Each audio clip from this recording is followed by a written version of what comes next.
इन सब के ऊपर एक चीज है जो मैंने अभी तक नहीं बताई, वो सबसे इंपॉर्टेंट है।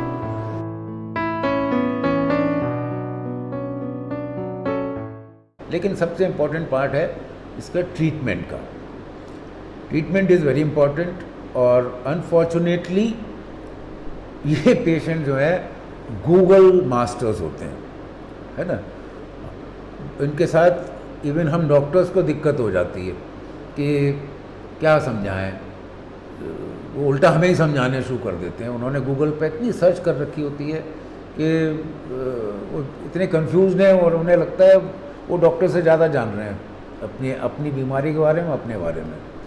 तो ये दिक्कत आती है। तो सबसे पहले तो मैं इन पेशेंट्स को कहूँगा कि प्लीज़ गूगल से पीछा छोड़ो, डॉक्टर पे भरोसा करो। Only doctor can treat your this illness, no one else. ठीक है, आप अपने आप या आपका गूगल आपको ठीक नहीं कर पाएगा। आपको डॉक्टर की ज़रूरत है, और डॉक्टर भी सिंपल डॉक्टर नहीं, हर कोई डॉक्टर नहीं। Such patient should immediately go to psychiatrist. जब मैं रेफ़र करता हूँ अपने पेशेंट को कि प्लीज़ गो टू साइकेट्रिस्ट, तो कहते हैं अरे साहब हम कोई पागल हैं, हमें कोई दिमाग की बीमारी हुई है, आप साइकेट्रिस्ट के पास भेज रहे हो। ये भी एक बहुत बड़ा गलतफहमी है लोगों को। भाई psychiatry is not only for पागलों के इलाज करने के लिए थोड़ी होते हैं साइकेट्रिस्ट केवल। इस तरह की जो डिसऑर्डर्स हैं वो भी साइकेट्रिस्ट ही ठीक करते हैं, हमसे बेटर करते हैं। तो you should go to psychiatrist for the treatment. Qualified psychiatrist से ही ट्रीटमेंट कराएं। अब ट्रीटमेंट के कई पार्ट्स हैं। एक है मेडिकेशन, इसमें कुछ दवाइयाँ चलती हैं, वो बहुत ज़रूरी है। जैसे साइकेट्रिस्ट आपको प्रिस्क्राइब करे रेगुलरली उसी तरीके से उतने ही डोज में दवा लें, कोई मजाक करने की ज़रूरत नहीं है। ट्रीटमेंट कभी ब्रेक ना करें बिना साइकेट्रिस्ट के पूछे या बिना उसके कहे। मान लीजिए किसी वजह से आप, जो साइकेट्रिस्ट ने आपसे कहा कि एक हफ्ते बाद आना है और आप एक हफ्ते बाद नहीं पहुंच पाए, तो उस ट्रीटमेंट को कंटिन्यू रखिए जब तक आप साइकेट्रिस्ट के पास नहीं पहुंच रहे हैं। ठीक है। यूजुअली इसमें 3 तरह की दवाइयाँ यूज़ होती हैं: anti anxiety medicines, anti depression, anti depressants जिन्हें बोलते हैं, और बीटा ब्लॉकर्स। ठीक है। और मेडिकेशन के अलावा इसमें बहुत इम्पोर्टेंट पार्ट है डाइट का। तो यूजुअली लोग बोल देते हैं कि भाई बैलेंस डाइट लीजिए, कुछ चार्ट दे देंगे, है ना, या आप खुद गूगल पे या कहीं पर इंटरनेट पे सर्च करना शुरू करते हैं। इतनी सारी वेबसाइट्स हैं, इतने सारे यूट्यूब चैनल्स हैं डाइट को लेके कि भाई आपका पता नहीं, मैं खुद कंफ्यूज हो जाता हूँ। तो बहुत ही सिंपल मैं आपको एक फार्मूला बता रहा हूँ डाइट का, ताकि आपको कोई कन्फ्यूज़न ना हो। बहुत सिंपल है और बेस्ट है। वो ये है कि जैसे आपकी प्लेट है खाने की, गोल प्लेट या थाली मान लीजिए, उसके आप अपने मन में 4 हिस्से करिए। ठीक, 4 हिस्से करके उसका एक हिस्सा, मतलब 1/4 हो गया, वो प्रोटीन डाइट होनी चाहिए। 1/4 आपका carbohydrates, 1/4 vegetables and 1/4 fruits. Protein में क्या लेना है ये आप स्वयं कहीं भी देख सकते हैं कि यदि आप नॉन वेज हैं तो मीट है, तरह तरह का मीट है। यदि आप वेज हैं प्योरली, तो वेज में दालें हैं, पनीर है, और बहुत सारी चीज़ें हैं जहाँ प्रोटीन आपको अच्छी मात्रा में मिलती है। तो 1/4 थाली का प्रोटीन का, 1/4 कार्बोहाइड्रेट्स मीन्स आपका, चाहे आप चावल खाते हैं तो चावल खाइए, रोटी खाते हैं रोटी खाइए, और कुछ आलू वालू लेते हैं वो लीजिए। आलू को सब्जी में कभी काउंट ना करें, ये ध्यान रखें। बहुत से लोग कहते हैं साहब ना, हम पूछते हैं सब्जी खाते हैं? हाँ, डेली मैं आलू टमाटर की सब्जी खाता हूँ। आलू is never vegetable, it comes into carbohydrates. ठीक है। 1/4 वेजिटेबल में कोशिश करिए कि ग्रीन वेजिटेबल्स मैक्सिमम हो, और वो भी सीज़न की हो। ये बड़ा क्लियर है। जो जिस सीज़न में जो सब्जी आ रही है वही खाएं, नॉन सीजनल वेजिटेबल्स या फ्रूट्स इस्तेमाल न करें। ये प्रकृति ने अपने आप इस तरह से सब संरचना की है कि अपने आप वही वेजिटेबल्स उसी सीज़न में इसलिए वो ग्रो करती हैं कि उस समय हमारी बॉडी को उस क्लाइमेट के और वेदर के हिसाब से वो वेजिटेबल्स या फ्रूट्स ही सूट करते हैं, दूसरे सीज़न वाले नहीं सूट करेंगे। इसलिए बेटर है कि आप जो सीजनल फ्रूट्स हैं और सीजनल वेजिटेबल्स हैं उन्हीं का प्रयोग करें। ठीक है, ये डाइट का सिंपल फार्मूला है। अब नेक्स्ट आ गया साहब एक्सरसाइजेज में फिज़िकल एक्सरसाइजेज, मैं योगा को सबसे ज़्यादा प्रेफरेंस देता हूँ। Go for yoga. ठीक है, yoga exercise are best. Gym में जो आप वैसी फिज़िकल एक्सरसाइज करते हैं उसमें उतना स्पेशली एंग्जाइटी डिसऑर्डर्स के लिए मैं सजेस्ट नहीं करता हूँ। Yoga is better. आप जिम भी जाइए लेकिन योगा ज़रूर करिए, क्योंकि योगा में क्या है कि स्ट्रेचिंग एक्सरसाइजेज होती हैं जो बॉडी को स्ट्रेच करती हैं। ठीक है ना, वो उसकी वजह से जो हमारे वैस्कुलर सिस्टम है, मतलब ब्लड सर्कुलेशन है, वो बेटर होता है। प्लस जो नर्वस सिस्टम है, नर्व्स हैं, डीप नर्व्स हैं, डीप ये हैं ब्लड वेसल्स हैं, उनकी एक्सरसाइज बेटर होती है बजाय सिंपल फिज़िकल एक्सरसाइजेज से जो जिम की हैं।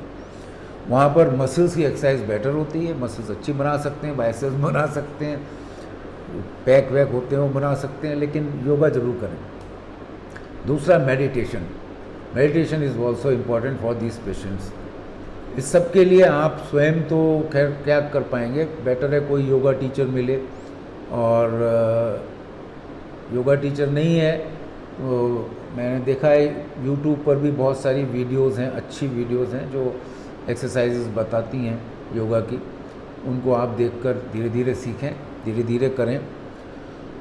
एक और इम्पॉर्टेंट चीज़ जो मैंने अपने पेशेंट्स में देखी और मुझे बहुत उसके अच्छे रिजल्ट्स मिले, वो है पेंटिंग। जिन लोगों को ड्राइंग और पेंटिंग का शौक़ है, थोड़ा भी, मैं नहीं कहता बहुत अच्छे आप कलाकार हों, हल्का फुल्का भी शौक़ है तो पेंटिंग करिए, बेस्ट है। बहुत अच्छे रिजल्ट्स आते हैं एंग्जाइटी पेशेंट्स के। मान लीजिए आपको पेंटिंग नहीं आती तो कुछ वैसे ही डिज़ाइन आप कंप्यूटर से निकाल लीजिए, कोई भी डिज़ाइंस होती नहीं है फूल पत्तियों वाली, और उसमें कलर करना शुरू करिए, सुंदर सुंदर पेंटिंग बन जाएंगी आपकी। उनको फिर आप दीवार पे भी लगा सकते हैं, कहीं भी लगा सकते हैं, एल्बम बना सकते हैं। तो painting is also one of good method of treatment. Now music, मेरा एक वीडियो है म्यूज़िक पर ही, ज़रूर देखें। जिन्होंने सब्सक्राइब नहीं कर रखा है मेरा चैनल, प्लीज़ सब्सक्राइब कर लें। तो मेरे चैनल में एक पुरानी वीडियो पड़ी हुई है 7-8 महीने पुरानी, म्यूज़िक थेरेपी के ऊपर। Music is also very good and very helpful in such patients. Music का शौक़ है तो म्यूज़िक, खुद कोई इंस्ट्रूमेंट बजाते हैं खुद बजाएं, सीखें, नहीं आता है तो सीखें, टीचर ले लें, सीखें। और बजाने के अलावा या गाना गा सकते हैं, गाना गाएं, और दोनों काम नहीं कर सकते तो म्यूज़िक सुनें। ज़्यादा से ज़्यादा समय जब भी आपको मिलता है म्यूज़िक सुनें। कहीं भी आप काम भी कर रहे हैं, वर्क प्लेस पे भी है, तो एक बैकग्राउंड में हल्के से म्यूज़िक लगा दीजिए, बहुत स्लो वॉल्यूम पर, इट विल हेल्प। वो मेडिटेशन का काम करता है। इसके अलावा इसके अलावा काउंसलिंग, साइकोलॉजिस्ट होते हैं, ट्रेंड साइकोलॉजिस्ट, जो काउंसलिंग देते हैं ऐसे पेशेंट्स को। तो यदि आपके शहर में कोई अच्छे काउंसलर्स हैं तो counselling will also help you. और इन सब मैंने बता दिया, मेडिकेशन बता दिया, फिज़िकल एक्सरसाइज बता दी, डाइट बता दी, पेंटिंग, म्यूज़िक थेरेपी, है ना, काउंसलिंग। इन सब के ऊपर एक चीज़ है जो मैंने अभी तक नहीं बताई, वो सबसे इम्पॉर्टेंट है, जानबूझ के मैंने उसको एंड में रखा, और वही सबसे बड़ा रोल प्ले करेगी आपके लाइफ में, दैट इज़ गुड स्लीप।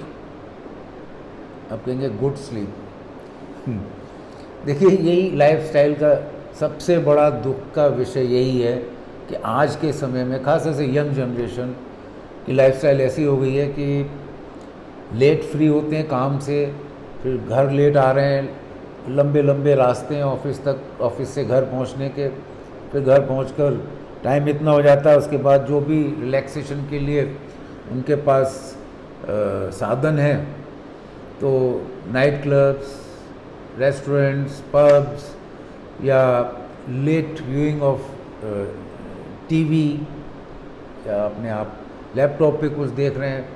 तो वो हो क्या रहा है कि अधिकतर लोग आजकल रात को बहुत देर तक जागते हैं, जो हेल्थ के लिए अच्छा नहीं है।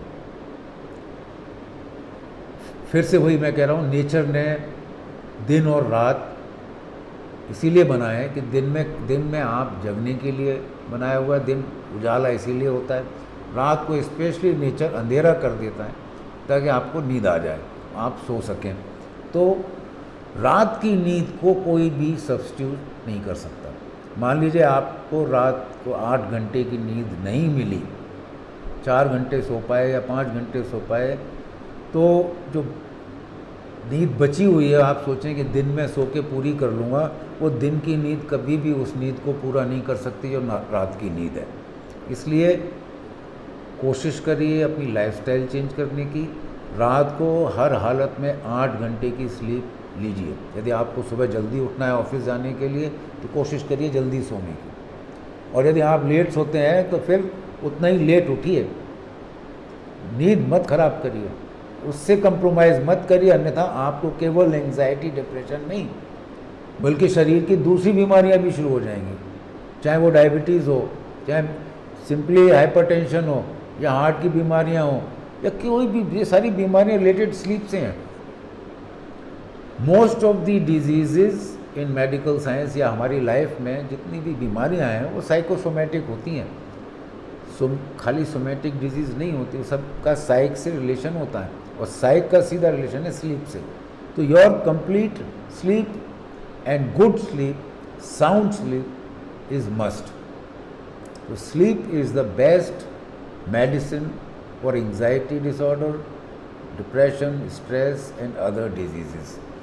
आज मैं समझता हूँ यहीं ख़त्म करता हूँ अपनी वीडियो, कि लंबी ना हो गई हो, और यदि आपको लगता है कुछ इस टॉपिक से रिलेटेड आपके कुछ क्वेरीज़ हैं तो प्लीज़ कमेंट करिए, हेजिटेट मत करिए, कमेंट्स में लिखिए, मैं आपके जवाब ज़रूर दूंगा।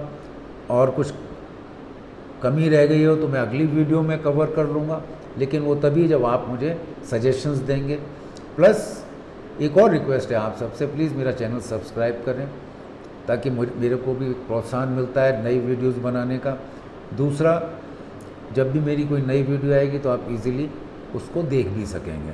तो please subscribe my channel, like my channel if you like, if don't then don't like. Thank you very much, good night, take care and have a good sleep, sound sleep. Good night.